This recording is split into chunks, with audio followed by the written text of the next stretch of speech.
Hello! Welcome back to my YouTube channel. My name po is Sharon.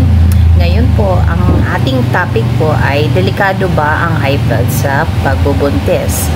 So sa mga soon-to-be moms dyan, napansin nyo ba na tumataas yung inyong BP habang kayo ay buntis? So tanong nyo, is safe ba ito para sa baby nyo? Okay, pag-usapan natin yan, okay? Ano nga ba yung high blood sa buntis? Yung mga high blood sa buntis, yung tawag nila itong gestational hypertension. So, ito yung karaniwan lumalabas paglampas ka na ng 20 weeks mo. Minsan walang sintomas, pero kaya dapat importante magpa-check up every month, diba?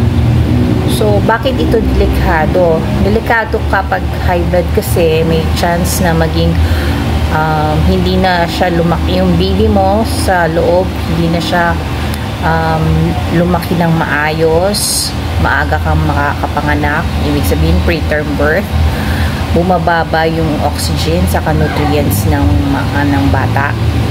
And then sa nanay naman, pre-eclampsia. This one, ito yung naranasan ko, no?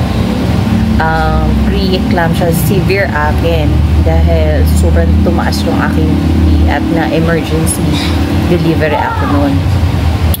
May risk din po na pag sobra-sobra na stroke, na seizure yung nanay, maraming nadadamage na organ. Sa akin talaga nung nag-pre-eclampsia ako, nag 50-50, halos 50-50, parang hindi man 50-50 pero sobrang delikado kasi nasa operating room ako. Pero cesarean po kasi ako, no? Na pre-eclampsia ako, sobrang daming dugong lumalabas. So, naririnig ko habang hindi pa nila ako pinapatulog, naririnig ko yung mga doktor, yung mga kasama niyang staff, na parang silang, balisa. Parang hindi sila, hindi na sila okay. Parang may nangyayaring hindi normal nung ako ay nasa operating room. So, very delikado talaga pag mataas ang BP. So, anong kailan ka dapat mag-alala na medyo mataas na pala ang BP mo? So, may mga sintomas yan. Kunyari, malabo yung paningin mo, masakit yung ulo mo, masakit din yung nananakit din yung tiyan mo, ayun yung kamay mo, tsaka paa mo, namamanas, namamaga. Tapos, ang BP mo ay 140/90 pataas.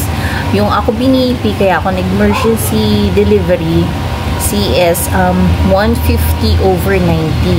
So, delikado na yun. So, that day din, nung check-up ko, pahuling check-up ko na nun, that day din, pinadala na ako sa ospital nung OB ko. Kasi, delikado talaga siya. So, anong dapat kailangan para iwas delikado?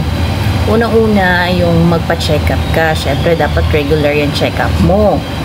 Tapos, i-monitor syempre yung BP mo. Sundin mo yung ubigay mo, yung doktor mo. And then, iwas ka sa maaalat na pagkain. Iwas ka rin sa stress at puyat. Naku, huwag mong gagawin yan.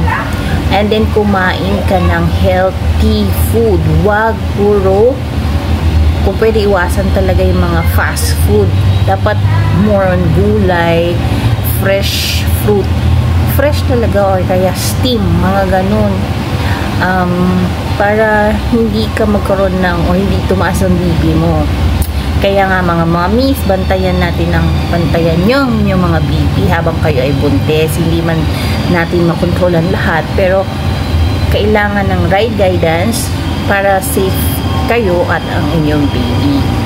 If you have any question po, just comment down below, and please don't forget to subscribe and like and share my channel. Thank you very much. Have a good day. Bye.